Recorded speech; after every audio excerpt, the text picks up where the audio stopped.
अस्सलाम वालेकुम। Last time हमने नेम स्पेस का टॉपिक कवर किया था जिसके अंदर हमने ग्लोबल और लोकल नेम स्पेस के बारे में थोड़ा पढ़ा था कि लोकल कौन सी होती है जो कि फंक्शंस वगैरह के अंदर डिफाइन हो रही होती है और जो भी पाइथन के शेल के अंदर होती है वो ग्लोबल नेम स्पेस के अंदर सेव हो रहा होता है जो भी होता है हमारा। ठीक है, तो यहाँ पे लिखा हुआ है कि every function call has a name space associated with it. The name space is where names defined during the execution of the function, example local variables. तो जो भी नेम स्पेस फंक्शन के होते हैं वो तब डिफाइन होते हैं जब आप फंक्शन को एग्जीक्यूट करते हो। अगर आप जब तक आपने फंक्शन एग्जीक्यूट नहीं किया था कोई नेम स्पेस नहीं होगी उस फंक्शन की। ठीक है, the scope of this names that is the space where they live is the name space of the function. हर फंक्शन के वेरिएबल अलग अलग स्टोर हो रहे होते हैं जिसे हम नेम स्पेस बोला जाता है। तो in fact every name in a Python program has a scope के whether the name is of a variable function class. Outside of its scope the name does not exist and any reference to it will result in an error. तो ये चीज मैंने करके दिखाई थी कि अगर हम किसी चीज को बाहर से कॉल करेंगे जो चीज से फंक्शन के अंदर है तो वो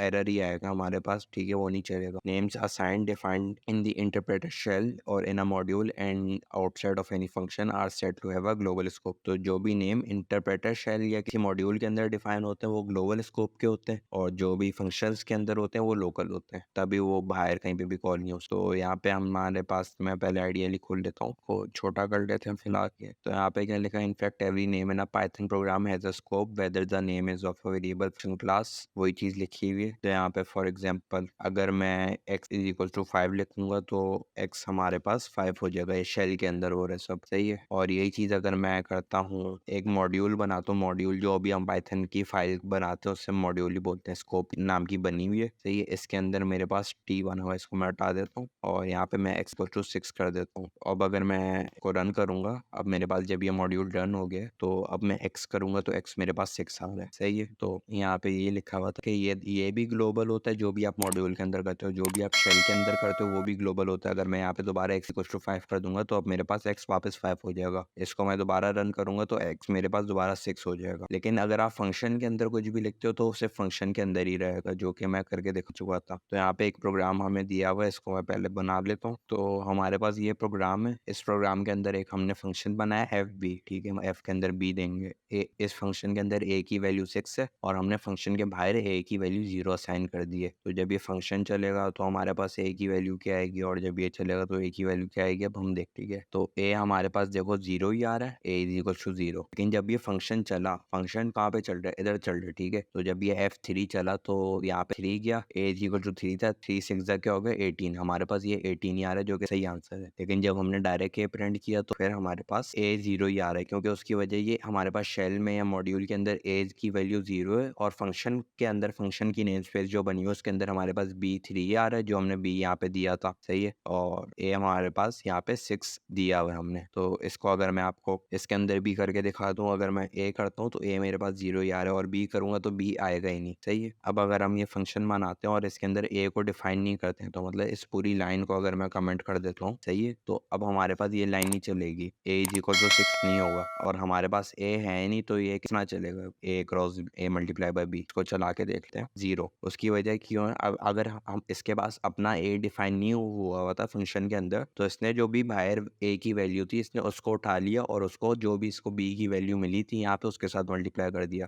अगर हम फॉर एग्जांपल यहाँ पे भी बी की वैल्यू ना देते और बाहर बी की वैल्यू लिख देते तो मल्टीप्लाई कर देता, और अगर हम बाहर बी की वैल्यू लिखते लेकिन और यहाँ पे भी डिफाइन करते तो जो हम यहाँ पे बी की वैल्यू देते वो वाली चलती। जिसका मतलब है अगर हम यहाँ पे फॉर एग्जाम्पल 4 लिख देते और बाहर मैंने बी इज इक्वल टू 2 लिख दिया, सही है, तो अभी भी प्रोग्राम यही वाला चलेगा, सही है। F4 होगा, ए 0 होगा तो 4 मल्टीप्लाई बाय 0 0 हो जाएगा हमारे पास, सही है। हमारे पास 0 आ गया। यहाँ पे F3 क्यों आ रहा है, क्योंकि यहाँ पे हमने F3 लिखा हुआ है, इसको भी हम 4 कर देंगे तो हमारे पास ये 4 आ जाएगा। इसको 3 रहने देते हैं, बाकी चेंजेस को भी हटा देते हैं, ठीक है। तो ये चीज़ मैंने करके दिखा दी थी कि अगर हमने अंदर डिफाइन नहीं करेंगे तो ये बाहर से ए को उठा लेगा, जो कि यहाँ पे डिफाइन किया हुआ है कि शेल से उठा रहा है, बी की वैल्यू हमने दी थी तो वो चल गया। तो अब यहाँ पे दिखने में मुश्किल लग रहा होगा लेकिन यहाँ पे बात बड़ी सिंपल सी लिखी है। Whenever the Python interpreters need to evaluate a name, searches for the name definition in this order: first the enclosing function called namespace, then the global module namespace, finally the namespace of module built-in। तो जब भी Python programme चलता है तो पहले function के अंदर देखता है, फंक्शन के अंदर नहीं होता तो फिर वो ग्लोबल में देखते हैं, जो कि हमने इस एग्जांपल में देखा। इसके अंदर ए फंक्शन के अंदर नहीं था तो इसने ग्लोबल के अंदर देखा, ग्लोबल के अंदर भी नहीं होगा तो ये हमारे पास बिल्ट-इन्स में देखेगा। बिल्ट-इन्स क्या होते हैं? बिल्ट-इन्स हमारे पास होते हैं, अब फॉर एग्जांपल प्रिंट का फंक्शन है, ठीक है, ये बिल्ट-इन है, सही है। प्रिंट का फंक्शन अब मैंने यहाँ पे डिफाइन नहीं किया हुआ, तो ये बाय डिफॉल्ट फिर भी चलेगा, सही है। तो बिल्ट-इन्स के अंदर ये होता है, बिल्ट-इन की एग्जांपल अगर मैं आपको इस तरह करके दिखा दूँ कि अगर मैं प्रिंट नाम का एक फंक्शन बनाता हूँ, सही है।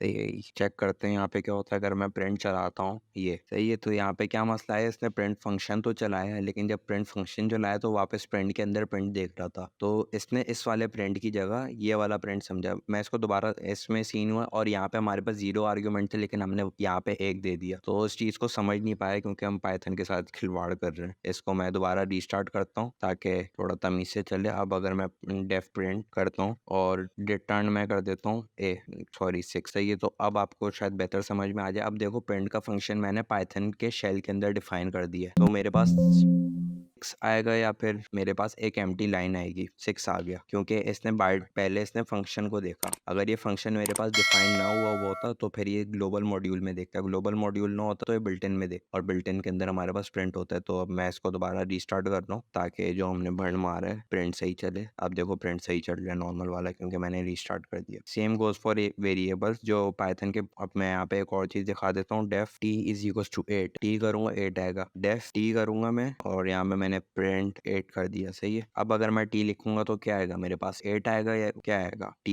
इस पे तो 8 आ रहा है, लेकिन अगर मैं t लिखूंगा तो अब क्या आ रहा है, t फंक्शन है, सही है। ये इसके पास सेव हो गया नेम स्पेस के अंदर, और यहाँ पे जब पहले किया हुआ था तो मेरे पास t 8 आ रहा था, लेकिन अब वो ओवरराइड होके फंक्शन हो गया। तो इस चीज में इतना दिमाग घुमाने वाली चीज है, लेकिन इसको डायरेक्ट सिंपल याद रखो कि पहले फंक्शन के नेम स्पेस के अंदर देखेगा, फंक्शन नहीं होगा तो ग्लोबल के अंदर देखेगा। ग्लोबल मतलब जो भी मॉड्यूल आपने बनाया होगा, और फाइन या इंटरप्रेटर के अंदर, और अगर उसके अंदर भी नहीं होगा तो बिल्ट-इन के अंदर देखेगा। बिल्ट-इन जिस तरह फंक्शन प्रिंट का फंक्शन है, टाइप का फंक्शन है, ये चीजें बिल्ट-इन के अंदर होती हैं। अब यहाँ पे क्या, modifying a global variable inside function. तो इसके अंदर क्या हो रहा है, इसके अंदर हमने ए तो है, A6 भी है। अगर मैं अभी चलाऊं तो अभी ये चलेगा मेरे पास, सॉरी यहाँ से अगर मैं इसको 3 कर दूं वापस, अब मेरे पास चलेगा ये, सही है। अब अगर मैं इसके ऊपर एक और लाइन लिख दूं ग्लोबल ए, सही है, तो अब देखो ग्लोबल भी ऑरेंज हो गया। इसका मतलब ये एक कीवर्ड है, जिस तरह डेफ कीवर्ड है, रिटर्न कीवर्ड है, प्रिंट एक फंक्शन है, जो भी कलर्स में हो जाते हैं, ठीक है। पर्पल कलर, येलो कलर के कीवर्ड होते हैं। वाइल को भी करूंगा तो वाइल मेरे पास देखो, तो ग्लोबल का कीवर्ड क्या करता है, जो भी ए की वैल्यू हमने यहाँ पे दी हुई होगी उससे वो ग्लोबल कर देगा, सही है। तो